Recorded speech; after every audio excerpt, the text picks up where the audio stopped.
সকল নাটকীয়তা কাটিয়ে অবশেষে ঘোষণা হলো জাহাঙ্গীরনগর বিশ্ববিদ্যালয়ের কেন্দ্রীয় শিক্ষার্থী সংসদ জাকসু ও হল সংসদ নির্বাচনের ফলাফল। ভিপি নির্বাচিত হয়েছে স্বতন্ত্র প্যানেলের আব্দুর রশিদ জিতু ও জিএস পদে ছাত্র শিবির সমর্থিত প্যানেলের মাজহারুল ইসলাম। জিএস পুরুষ পদে ছাত্র শিবির সমর্থিত প্যানেলের ফেরদৌস আল হাসান ও এজিএস নারী পদে একই প্যানেলের আয়েশা সিদ্দিকা মেঘলা নির্বাচিত হয়েছেন। 25টি পদের মধ্যে শিবির সমর্থিত প্যানেল 20টি পদে বিজয়ী হয়েছে, তবে কারচুপির অভিযোগে 5টি প্যানেল ও 20 জন স্বতন্ত্র প্রার্থী ভোট বর্জন করেন। তবে কারচুপির দাবি অস্বীকার করেছে নির্বাচন কমিশন। বিস্তারিত জানাচ্ছেন আরিফুল ইসলাম। 44 ঘন্টার দীর্ঘ প্রতীক্ষার পর চূড়ান্ত ফলাফল পেয়ে উল্লাসে মেতে ওঠেন জাহাঙ্গীরনগর বিশ্ববিদ্যালয়ের শিক্ষার্থীরা।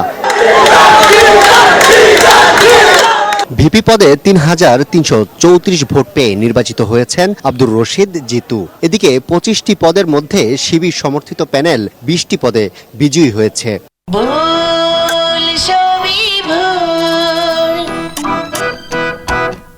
ভোট সুষ্ঠু হয়েছে দাবি করে নবনির্বাচিত ভিপি বলেন, পরাজয় নিশ্চিত জেনেই কয়েকটি প্যানেল ভোট বর্জন করেছে, আর দলমত নির্বিশেষে সবার ব্যক্তি স্বাধীনতা রক্ষা করে কাজ করবেন বলে জানান নির্বাচিত জিএস মাজহারুল। আমাদের প্রথম কাজ থাকবে সকল দল সকল মতের মানুষকে নিয়ে একটা ইনক্লুসিভ জাহাঙ্গীরনগর বিশ্ববিদ্যালয় গড়ে তোলা।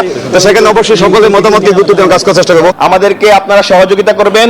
আমরা আপনাদের স্বপ্নের ক্যাম্পাস বিনির্মাণে, আধিপত্যবাদ বিরোধী স্বৈরাচার বিরোধী ক্যাম্পাস বিনির্মাণে আমরা আপনাদের সারথি হতে চাই। এই ক্যাম্পাসকে নতুনভাবে গড়তে চাই। এর আগে বিকাল 5টায় ঘোষণা করা হয় চূড়ান্ত ফলাফল। তবে নির্বাচন সুষ্ঠু হয়েছে দাবি করে চ্যালেঞ্জ ছুড়েছেন জাকসুর প্রধান নির্বাচন কমিশনার অধ্যাপক মোহাম্মদ মনিরুজ্জামান। আমরা আপনাদের যথার্থ বলছি, নির্বাচন কমিশনের নিকট নির্বাচনে বিভিন্ন পক্ষ আমরা মিডিয়াতে দেখেছি বিভিন্ন অনিয়মের কথা বলেছেন, কিন্তু নির্বাচন কমিশনের কাছে এই ধরনের কোনো অনিয়ম হয়েছে বলে প্রতীয়মান হয়নি। নির্বাচনে কারচুপির অভিযোগ এনে ছাত্রদল সমর্থিত প্যানেল সহ 5টি প্যানেল এবং 20 জন স্বতন্ত্র প্রার্থী নির্বাচন বর্জন করেছেন। আলোচনা সমালোচনা আর নানা নাটকীয়তার মধ্য দিয়ে শেষ হলো জাকসু নির্বাচন 2025।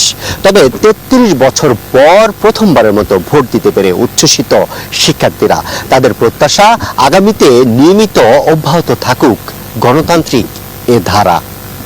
জাহাঙ্গীরনগর বিশ্ববিদ্যালয় থেকে আরিফুল ইসলাম, নিউজ 24।